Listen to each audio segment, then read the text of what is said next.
Hey gamers, if you're ready to complete your final semester at the Academy of the Dark Arts, then you want to check out Studies in Sorcery. Let's take a look at how this game plays. In this game, players are trying to be first in class by completing the most valuable projects as they finish their last semester at the Academy of the Dark Arts. On a turn, players will each pick one action to do, and then they will commit any materials that they can to any of the projects that they have in front of them.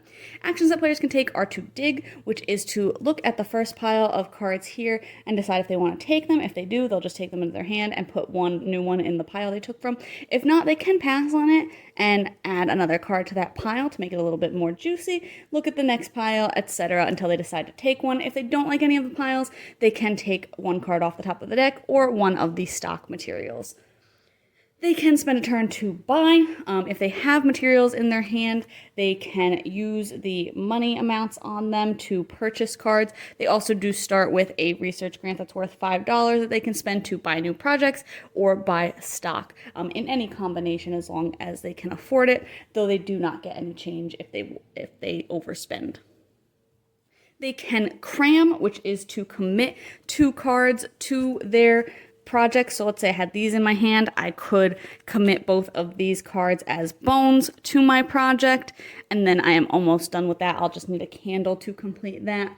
And if they have any completed projects that have actions on them, they can perform that action as the last available option, as long as, for example, this one can only be performed during the new moon phase, but if they have one that doesn't have anything on it, these are all completion ones that they get immediately. But if they have something that doesn't have a moon phase on it, then they would be able to perform that project action as one of their available actions. Then players would go into the commit phase where they would be able to commit up to 2 cards to their projects again for free. That doesn't cost an action. Everybody is able to do that simultaneously.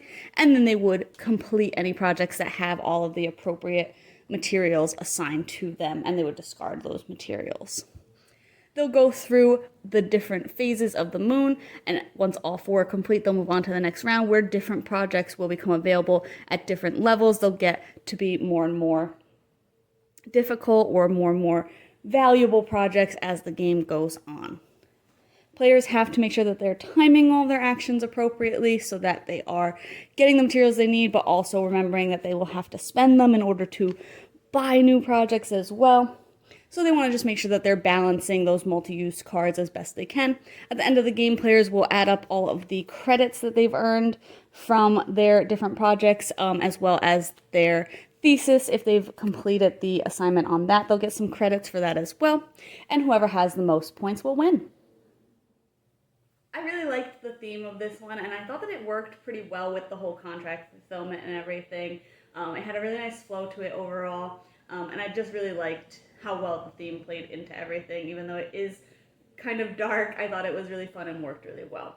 I really do like contract fulfillment, so I thought that this was good. And I do like, I don't know if it has a name, the drafting where you're pushing your luck, but I do also really enjoy that style of drafting in games, so I thought that that also was cool here. This game was definitely all about timing, because when I played it a couple of times, there would be one person who was in the lead in the beginning of the game, like well in the lead, had a really good flow at the beginning of the game, but then their timing was off toward the end of the game in the last round or two, where they were kind of stagnating, not being able to get the appropriate materials or even buy new projects, things like that, which really set them back. So I think everything was really about timing, especially because when you get some of your abilities, they're only able to be used in certain moon phases. So you actually have to time that really well, or you're going to either miss out on when you're able to use it, maybe the first time after it's completed, or you're just going to not be able to use it to your advantage, so you end up having to do another action, but now that means you can't use it until that moon phase comes back around again, if it does, depending on what round you're in. So everything is really about timing. It's also, I think, really important to buy a bunch of projects potentially in the beginning when you can get some cheaper ones, rather than waiting till the end when then you're going to be spending more of your materials, which are multi-use, to buy projects, and then maybe you're not going to be able to finish them because you needed those materials you just spent as money. So everything is a really interesting balance. There was a couple of little small vagaries in the rules about some of the wording of things, or if certain things got these negative or plus credit things based on where they are on the material cards. I was a little confused about that, but for the most part, I think everything was really clear, and again, has a good flow. If you like contract fulfillment, I think that this is a really cool game, as long as you're okay with the slightly dark theme. But you can check out my full thoughts on the blog today. I decided this one's for you.